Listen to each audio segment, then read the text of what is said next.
ಯಡಿಯೂರಪ್ಪನವರು ನಿವೃತ್ತಿ ಘೋಷಣೆ ಮಾಡಬಾರ್ದು. ಇನ್ನು ಅವ್ರಿಗೆ ರಾಜಕೀಯದಲ್ಲಿ ಶಕ್ತಿ ಇದೆ. ಶಕ್ತಿ ಇದ್ದರೂ ಕೂಡ ಅವ್ರನ್ನ ಅಧಿಕಾರದಿಂದ ಇಳಿಸಿದ್ರು. ಅವರ ನಾಯಕತ್ವದಲ್ಲೇ 106 ಸೀಟ್ ಬಂದಿದ್ದು. ಬೇರೆಯವರು ಯಾರ ನಾಯಕತ್ವದಲ್ಲೂ 104 ಸೀಟು ಬರಲಿಲ್ಲ. ಸೊ ಅವರ ಹೆಸರು ತೋರಿಸ್ಕೊಂಡೆ ಆಪರೇಷನ್ ಲೋಟಸ್ ಮಾಡಿದ್ರು. ಕೊನೆಗೆ ಅಧಿಕಾರ ಕೊಡಬೇಕಾದ್ರೆ ಕಣ್ಣೀರು ಹಾಕ್ಬಿಟ್ಟು ಎತ್ಕೊಂಡೋಗಿ ರಾಜಭವನ್ಗೆ ಅಧಿಕಾರ ಕೊಟ್ಟರು. ಅದಾದಮೇಲೆ ಅವ್ರ ಸುತ್ತಮುತ್ತಲಿರೋರಿಗೆಲ್ಲ ಯಾವ ರೀತಿ ಕಿರುಕುಳ ಆಯಿತು, ರೇಡ್ಗಳಾಗಿತ್ತು, ಇನ್ಕಮ್ ಟ್ಯಾಕ್ಸು ಇವೆಲ್ಲ ಕೂಡ ತಾವೆಲ್ಲ ಗಮನಿಸಿದ್ದೀರಿ.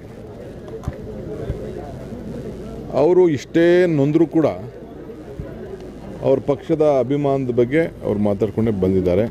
ಇವತ್ತು ಮಾತಾಡಿದ್ದಾರೆ, ಮುಂದಕ್ಕೂ ಮಾತಾಡ್ತಾರೆ. ಬಟ್ ಸಿದ್ಧಾಂತದ ಮೇಲೆ ನಂಬಿಕೆ ಇಟ್ಕೊಂಡು ಕೆಲಸ ಮಾಡಿದವರು ಇದ್ದಾರಲ್ಲ, ಭಾಳ ನೋವು. ಅದು ಏನು ಹೊಡಿಬೇಕಾದ್ದೇನಿಲ್ಲ, ಏಟು ಹೊಡೆದ್ರೆ ಮಾತ್ರ ಗಾಯ ಆಗ್ತದೆ ಅಂತ ಏನು ತಿಳ್ಕೊಬೇಡಿ ನೀವು. ಆ ನೋವು, ಆ ಕಿರುಕುಳ ಏನೇನು ಆಗ್ತಾಯಿದೆ ಅದನ್ನು ಅವ್ರು ಅನುಭವಿಸ್ತಾ ಇದ್ದಾರೆ. ಅದು ಅವ್ರಿಗೆ ಗೊತ್ತಿದೆ. ಅವರು ತೋರಿಸ್ಕೊಳ್ದೇ ಇರ್ಬೋದು ಅಷ್ಟೇ. ಬೇಕಾದಷ್ಟು ಅವರ ದುಃಖವನ್ನು ಹಂಚ್ಕೊಂಡಿದ್ದಾರೆ. ಬಟ್ BJPಯವರು ಅವ್ರನ್ನ ಎಷ್ಟು ಬಳಕೆ ಮಾಡ್ಕೋಬೇಕೋ ಅಷ್ಟು ಬಳಕೆ ಮಾಡಿಕೊಂಡು ಕರ್ಕೊಂಡು ಆಮೇಲೆ ಯಾವ ರೀತಿ ಬಿಸಾಕಬೇಕೋ ಅವನ್ನ ಬಿಸಾಕಿದ್ದಾರೆ. ಇವತ್ತು ಅವ್ರ ಮಗನ ಉತ್ತರಾಧಿಕಾರಿ ಅಂತೇಳಿ ಹೇಳಿದ್ದಾರೆ. ನಮಗೇನು ಅಭ್ಯಂತರ ಏನಿಲ್ಲ. ನಾವೇನು ಅದ್ರ ಬಗ್ಗೆ ಈಗ ಸದ್ಯಕ್ಕೆ ನಾವೇನು ಮಾತಾಡೋಕ್ಕೆ ಹೋಗೋದಿಲ್ಲ.